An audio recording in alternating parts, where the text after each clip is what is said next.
Ce podcast a été réalisé avec le soutien du service du tourisme d'affaires de Visite Wallonia.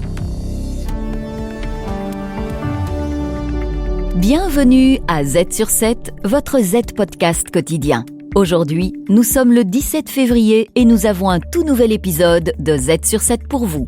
Ça y est, l'Europe entre dans la ligne de mire des guerres commerciales. Après l'acier et l'aluminium, Donald Trump passe à la vitesse supérieure avec des droits de douane réciproques. Quelles conséquences pour l'Europe et la Belgique ? Inflation, tensions économiques, faut-il s'inquiéter ou s'agit-il d'un simple coup de bluff ? Pour en parler, Baptiste Lambert reçoit Bernard Keppen, Chief Economist chez CBC. Mais alors, est-ce que l'Europe serait fortement exposée à ces droits de douane généralisés de la part des États-Unis ? Z sur 7, l'info à ne pas manquer.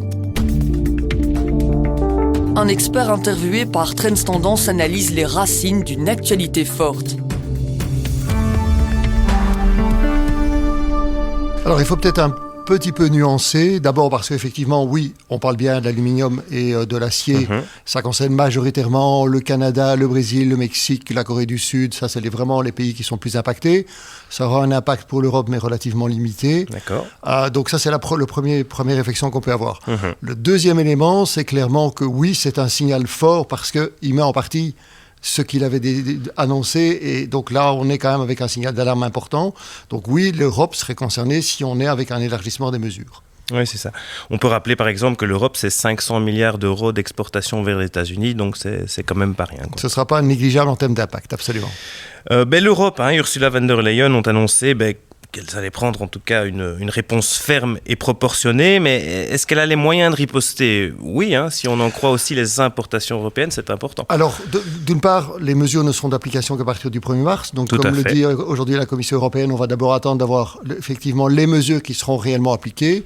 On sait qu'à la premier mandat de Trump, l'Europe avait réagi avec des mesures qui étaient quand même somme toute assez limitées en termes d'impact. On parlait des Harley Davidson, on parlait du Bourbon, donc on n'est pas du tout dans la même comparaison. Je pense qu'ici, l'Europe est mieux préparée, donc l'Europe sera capable de mieux réagir. Maintenant, réagir, c'est provoquer un escalade, et on sait que l'escalade, c'est jamais bon. Donc, il faudra que l'Europe soit capable de beaucoup plus mesurer son intervention. D'accord. Et on sait qu'il pourrait intervenir sur des secteurs comme la chimie, comme la pharmacie, tout ce qui est produits pharmaceutiques. Ça pourrait avoir un impact très négatif pour les Américains. Et peut-être aussi pour la Belgique, pour les produits pharmaceutiques. C'était ma question suivante. La Belgique, dans tout ça, à quel point elle est exposée par rapport à ces droits de douane des États-Unis. On sait qu'il y a beaucoup d'exportations belges. C'est le 6e pays européen qui exporte vers les États-Unis. Ouais. Donc très clairement, la Belgique, elle est finalement impactée 2 fois. Elle a impacté directement, c'est-à-dire nos industriels en Belgique sont impactés directement par leurs exportations vers les États-Unis dans un certain nombre de secteurs. D'accord. Mais ils sont impactés une 2e fois puisque nous avons une économie qui est ouverte et nos principaux partenaires, ce sont les partenaires européens. Et donc si eux sont touchés par les tarifs douaniers, inéluctablement, par effet de ricochet, la Belgique sera touchée. Donc pour la Belgique, qui est une économie qui est vraiment tournée vers l'exportation, c'est une très mauvaise nouvelle. C'est évident. Ça, c'est presque la double peine, quoi. Donc il y a des effets directs avec les États-Unis et puis indirects sur le marché intérieur. D'accord. Et on parle aussi donc d'un fameux risque inflationniste, un retour de l'inflation et de la hausse des prix si une guerre commerciale est menée. Selon vous, ce risque est-il réel ? Et alors, dans un second temps, est-ce qu'il pourrait avoir une influence sur la politique des banques centrales, etc.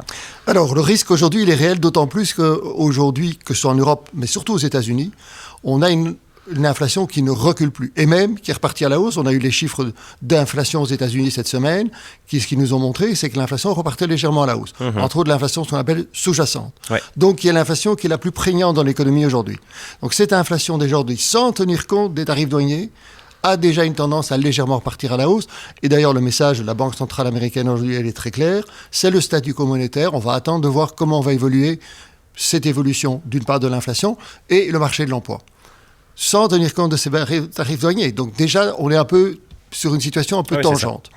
Inéluctablement, si on a la mise en place de barrières douanières, tous les produits importés aux États-Unis vont coûter plus cher. Donc, inflationniste, inéluctablement à long terme. Et on voit bien d'ailleurs que c'est une préoccupation des ménages américains aujourd'hui. Les indicateurs de confiance des ménages américains sont à la baisse depuis l'arrivée de Trump à la Maison-Blanche, parce que les Américains se rendent bien compte que ces mesures seront inflationnistes. Et leur grande crainte, ils l'expriment dans ces indicateurs de confiance, c'est une reprise de l'inflation. Donc ça pourrait changer fondamentalement la donne sur la Banque centrale américaine. Aujourd'hui, on ne parle plus qu'une ou deux baisses de taux, et encore. Ouais. Et certains évoquent déjà la possibilité d'une remontée des taux aux États-Unis à cause de cette remontée de l'inflation. Dès 2025, oui. Dès probablement fin 2025, c'est un scénario qu'on ne peut pas exclure aujourd'hui. Ouais, d'accord. Mais donc avec ce retour de l'inflation, mais vous l'avez déjà un peu exprimé, hein, c'est vraiment Donald Trump qui se tirait une balle dans le pied. On sait que politiquement, il a critiqué Biden pendant des années à cause de cette fameuse inflation. Absolument. Maintenant aussi, c'est là où je dis il faut un peu nuancer entre ce que nous annonce Trump et ce qui va réellement être mis en place. Je prends l'exemple Canada-Mexique. Il avait annoncé 25% à partir du 1er février. On ne les a pas eus, et c'est reporté au mois de mars. Il avait annoncé 60% sur la Chine, on ne l'a pas eu, on est à 10% pour le moment. Donc il y a une part évidemment qui est de bluff, de pression, d'un espèce de jeu de dire je vous menace et si vous mettez en place un certain nombre de mesures, je vais revenir en arrière. Donc je pense globalement que ça n'aura pas un impact inflationniste extrêmement négatif. Mais selon vous, il est dans la négociation. Il est dans la négociation pour le moment, absolument. Ouais. Et finalement, voilà, avec ces droits de douane, on sait que ce sont en fait les entreprises américaines qui vont devoir payer, en tout cas en premier lieu, avant de pouvoir reproduire des chaînes d'approvisionnement ou des chaînes de montage qui prennent du temps. Et donc là, quelque part, du côté des États-Unis, c'est un peu un contre-pouvoir. On sent que les entreprises peuvent, en fait, à elles seules, bloquer ou politiquement, en tout cas Donald Trump, ne pas faire tout ce qu'il a envie et toutes ces menaces qu'il fait. Il y a peut-être à nuancer, il y a deux choses. Si on prend par exemple sur l'acier, clairement pour les Américains, les entreprises américaines, avoir ces tarifs douaniers, c'est une bonne chose pour eux. D'accord. Pourquoi ? Parce que c'est une industrie qui, globalement, a toujours été en problème de compétitivité au niveau international et surtout par rapport à l'Asie. D'accord. Et que donc, aujourd'hui, eux, ils y retrouvent une position en disant on va travailler sur le marché interne, on va gagner, on va continuer à bien gagner, enfin, on va bien gagner sur nos marges, on ne va plus avoir de concurrents. D'accord. Par contre, d'un autre côté, et d'ailleurs c'est l'exemple du Canada et du Mexique, on l'a bien vu, ces trois pays avec les États-Unis sont tellement imbriqués, extrêmement imbriqués dans un secteur automobile. Et très clairement, on a eu des informations comme quoi ce secteur a fait d'énormes pressions sur Trump et sur l'administration pour ne pas mettre en place ces fameux 25% de tarifs douaniers. Donc oui, effectivement, certains acteurs économiques, entreprises américaines vont exercer des pressions pour éviter la mise en place de ces tarifs douaniers. Oui, c'est ça, parce que dans une voiture, il y a une pièce qui vient du Mexique, d'autres du Canada, tout est assemblé. Parfois, ça passe 3 ou 4 fois la même frontière, donc effectivement, tout le monde aurait été perdant dans la mise en place de ces tarifs. Et d'ailleurs, dernière petite question, mais entre les USA et l'UE, qui serait perdant ? Tout le monde, je suppose. Alors globalement, tout le monde, si on regarde un petit peu d'ailleurs l'histoire, toute la mise en place des tarifs douaniers, que ce soit en 1929, que ce soit encore un peu plus tard dans l'histoire, chaque fois, c'était négatif. Et c'était particulièrement négatif pour les États-Unis parce que c'était chaque fois eux qui étaient le moteur de cette tension. Et le résultat, c'était une victoire des démocrates.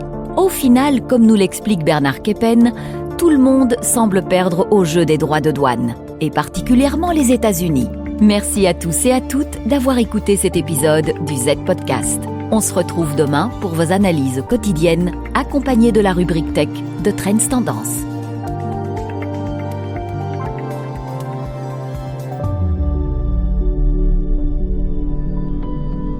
La Wallonie est la destination idéale pour vos événements professionnels.